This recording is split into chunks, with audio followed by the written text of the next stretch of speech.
Class number 2 हमारा chapter है equilibrium और हम लोग क्लास 11 केमिस्ट्री पढ़ रहे हैं। हम लोग पढ़ेंगे लिक्विड वेपर इक्विलिब्रियम। तो यहाँ एक लिक्विड हम लोग वाटर ले लेते हैं और वाटर वेपर H2O गैस हो गया। तो इस इक्विलिब्रियम में क्या होता है कि रेट ऑफ इवापोरेशन बराबर होता है रेट ऑफ कंडेंसेशन। इवापोरेशन मतलब लिक्विड से गैस बनना या वेपर बनना, और कंडेंसेशन मतलब गैस से लिक्विड में कन्वर्ट होना। तो वेपर प्रेशर क्या होता है?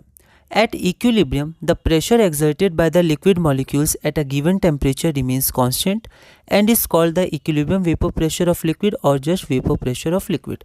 तो यहाँ पर क्या होता है कि यहाँ पर अगर हमारे पास एक कंटेनर है, क्लोज्ड कंटेनर, यहाँ पर लिक्विड है, तो इसके कुछ वेपर्स रहते हैं यहाँ पर, ठीक है। तो क्या होता है कि ये जो वेपर प्रेशर, तो ये जो वेपर होते हैं इक्विलिब्रियम पे, जब इक्विलिब्रियम पे कंडेंसेशन और इवापोरेशन के रेट इक्वल हो जाते हैं, तो ये जो प्रेशर एक्सर्ट करते हैं ये आपका वेपर प्रेशर होता है। इसे हमें और अच्छे से 12th में स्टडी करना है, उसमें कुछ लॉज भी हमें पढ़ने हैं सॉल्यूशन चैप्टर में, तो 12 केमिस्ट्री में हमें इसे और अच्छे से देखना है। आगे हम लोग बढ़ते हैं। Vapour pressure increases with temperature. तो अगर टेम्परेचर इंक्रीज करेगा तो लिक्विड मॉलिक्यूल्स के पास ज़्यादा काइनेटिक एनर्जी होगा तो वो क्या करेगा, लिक्विड फेज को छोड़ के वेपर में कन्वर्ट हो जाएगा। तो it increases with temperature. Different liquids have different equilibrium vapor pressures at the same temperature, and the liquid which has higher vapor pressure is more volatile and has a lower boiling point. तो जिसका higher vapor pressure होगा वो ज़्यादा gas में convert होना चाहेगा, मतलब boiling point कम होगा, वो जल्दी चाहेगा वो गैस में कन्वर्ट हो जाए। और जो डिफरेंट लिक्विड्स होते हैं उनके डिफरेंट इक्विलिब्रियम वेपर प्रेशर होता है। आगे हम लोग बढ़ते हैं। यहाँ पर हमें ध्यान रखना है कि ये जो इक्विलिब्रियम इस्टेब्लिश होता है ये क्लोज्ड कंटेनर में होता है, ठीक है। ऐसा क्यों? क्योंकि अगर हम लोग ओपन कंटेनर या ओपन वॉच ग्लास, यहाँ पर है when the watch glass is open to the atmosphere, तो एक वॉच ग्लास में अगर हम लोग वाटर रखें और ये ओपन है, मतलब ये पूरा एटमॉस्फेयर है यहाँ पर हमारे पास, तो क्या होगा, when the watch glass is open to the atmosphere, the rate of evaporation remains constant, but the molecules are dispersed into larger volume of the room. तो यहाँ पर जो इवापोरेशन का रेट जो होगा वो इवापोरेशन का रेट तो कांस्टेंट होगा, but the molecules are dispersed into large volume of the room.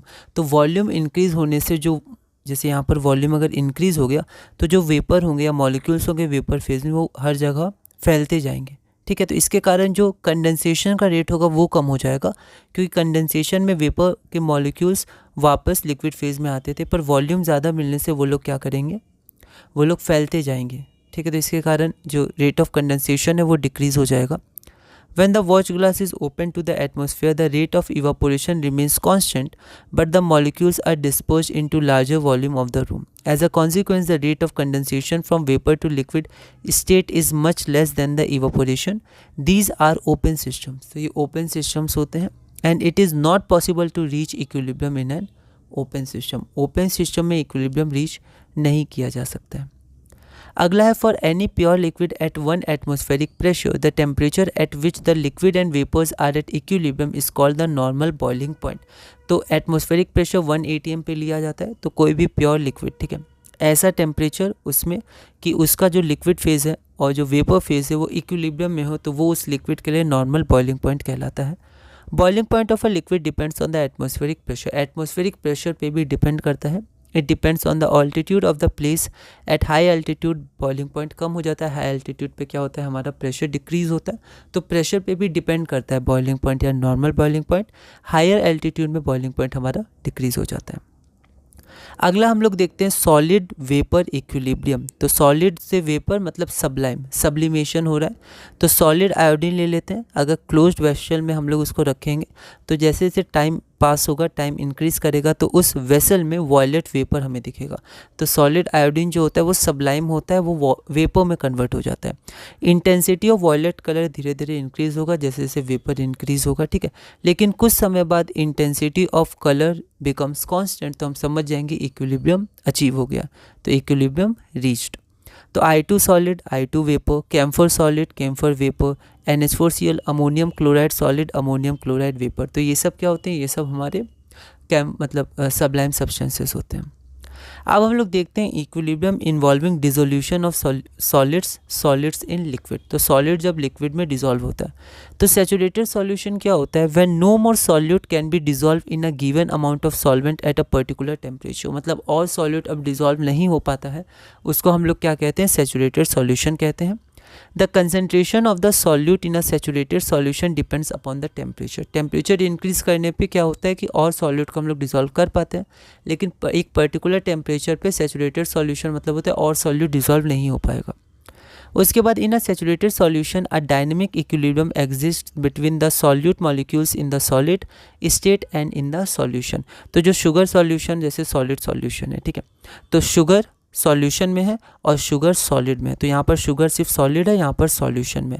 तो rate of dissolution of sugar, तो शुगर जो सॉल्यूशन में डिसोल्यूट कर रहा है is equal to rate of crystallization of sugar. मतलब सॉलिड को छोड़, मतलब वो जो सॉलिड शुगर है जो सॉल्यूशन में, वो सॉल्यूशन को छोड़ के वापस क्रिस्टलाइज हो रहा है, ठीक है, सॉलिड बन रहा है। तो इन दोनों का रेट क्या होगा, इक्वल होगा। पर होगा दोनों, मतलब जो सॉलिड शुगर है वो डिज़ोल्व भी हो रहा है और जो डिज़ोल्व्ड शुगर है वो वापस क्रिस्टलाइज होकर सॉलिड भी बन रहा है, लेकिन मास में कोई अंतर नहीं आता है, इसलिए क्योंकि वो क्या है हमारा इक्वल रेट के साथ ये दोनों प्रोसेस हो रहे हैं। फिर आता है गैसेस इन लिक्विड, जैसे carbon dioxide gas, CO2 solution, ठीक है। तो कार्बन डाइऑक्साइड जो गैस होता है उसे एरेटेड ड्रिंक्स जैसे कोल्ड ड्रिंक्स, सोडा वाटर, इन सब में मिलाया जाता है, ठीक है। तो वहाँ पर एक CO2 जो होता है, CO2 के मॉलिक्यूल्स वो उस सॉल्यूशन में होते हैं और एक क्या होते हैं उसके ऊपर होते हैं वेपर फेज में, जो गैस होता है CO2 gas. There is equilibrium between the molecules in the gaseous state, ये हो गया, and the molecules dissolve in liquid under pressure, तो in solution. This equilibrium is govern by Henry's law. तो Henry's law भी हमें class 12 में solution chapter के अंदर ही पढ़ना है, ठीक है, गैसेज इन लिक्विड। तो हेनरीज लॉ से गवर्न होता है। हेनरीज लॉ क्या होता है, the mass of a gas dissolve in a given mass of a solvent at any temperature is proportional to the pressure of the gas above the solvent, ये Henry's law होता है। तो जो mass of the gas dissolve होगी in a given mass of solvent at any temperature, वो directly proportional होगी pressure. अगर pressure ऊपर ज़्यादा होगा तो ज़्यादा मास डिजॉल्व होगा, कम होगा तो कम, ठीक है। अब हम लोग देखते हैं general characteristics of equilibria involving physical processes. तो यहाँ पर हम लोग देखते हैं, तो सबसे पहले क्या होता है, equilibrium is possible only in a closed system. तो इक्विलिब्रियम सिर्फ क्लोज सिस्टम में, ओनली इन क्लोज सिस्टम में पॉसिबल होता है इक्विलिब्रियम अटेन करना at a given temperature. Both the opposing processes, मतलब रिएक्टेंट से प्रोडक्ट, प्रोडक्ट से रिएक्टेंट, ठीक है। जब प्रोडक्ट से रिएक्टेंट बनता है तो प्रोडक्ट ही रिएक्टेंट कहलाते हैं, ठीक है। लेकिन फिर भी जो फॉरवर्ड रिएक्शन और बैकवर्ड रिएक्शन, तो जो बोथ अपोजिंग प्रोसेस है that they occur at the same rate and there is a dynamic but stable condition. तो वहाँ पर एक डायनेमिक कंडीशन होता है पर वो स्टेबल होता है, ठीक है, पर होता रहता है रिएक्शन, रुकता नहीं, स्टैटिक नहीं होता है। All measurable properties of the system remain constant, सारी जो मेजरेबल प्रॉपर्टीज़ हैं सिस्टम की वो कांस्टेंट होती है उस समय। When equilibrium is attained for a physical process it is characterised by a constant value of one of its parameter. तो कुछ चीज़ें कांस्टेंट होती हैं, ठीक है, जैसे कंसंट्रेशन का रेशियो कांस्टेंट होता है, ठीक है। तो ऐसे करके एक टेबल दिया हुआ है, तो उस टेबल में आप देख सकते हैं, ठीक है, अलग अलग प्रोसेस में कुछ पैरामीटर कांस्टेंट होते हैं। The magnitude of such quantities at any stage indicates the extent to which the physical process has proceeded before reaching equilibrium। इसको आप देख सकते हैं, ठीक है। तो मैग्नीट्यूड जो होती है क्वांटिटीज़ की कोई भी स्टेज में, वो इंडिकेट करती है extent to which the physical process has proceeded before reaching equilibrium. तो कौन कितना ज़्यादा प्रोसीड कर पाए, ठीक है। तो इक्विलिब्रियम में ऐसा नहीं होता है कि रिएक्टेंट और प्रोडक्ट हमेशा इक्वल कंसनट्रेशन में होते हैं। हो सकता है रिएक्टेंट्स ज़्यादा हों, ठीक है, प्रोडक्ट कम हो और फिर इक्विलिब्रियम अटेन हुआ, या फिर रिएक्टेंट कम हो प्रोडक्ट ज़्यादा हो, ठीक है। तो NCERT आप रीडिंग करिएगा तो 3 तरह से हो सकता है। एक तो ये कि जो हमारा रिएक्टेंट्स होता है लगभग पूरी तरह ही यूटिलाइज हो चुके हैं, मतलब वो डिप्लीट हो चुके हैं, ठीक है, तो उसे हम कंप्लीट रिएक्शन कहते हैं, बहुत कम रिएक्टेंट्स बचे हैं, ठीक है। और एक होता है कि जो प्रोडक्ट्स हैं वो जब रिएक्टेंट बहुत कम बचे होंगे मतलब प्रोडक्ट बहुत ज़्यादा, ठीक है, या फिर इसका उल्टा हो सकता है रिएक्टेंट्स बहुत ज़्यादा ही बचे हैं, प्रोडक्ट बहुत कम है, ठीक है, तो उसको बोल सकते हैं रिएक्शन डज नॉट ऑकर। तो हम लोग प्रैक्टिकली उसको बोल सकते हैं रिएक्शन हुआ ही नहीं। और कुछ समय ऐसा होता है कि रिएक्टेंट्स भी हैं प्रोडक्ट्स भी हैं, दोनों का कंसंट्रेशन अलग अलग है पर हम लोग मेजर कर सकते हैं। तो ऐसे करके आप एक बार इसको देख सकते हैं, NCERT रीडिंग कर सकते हैं।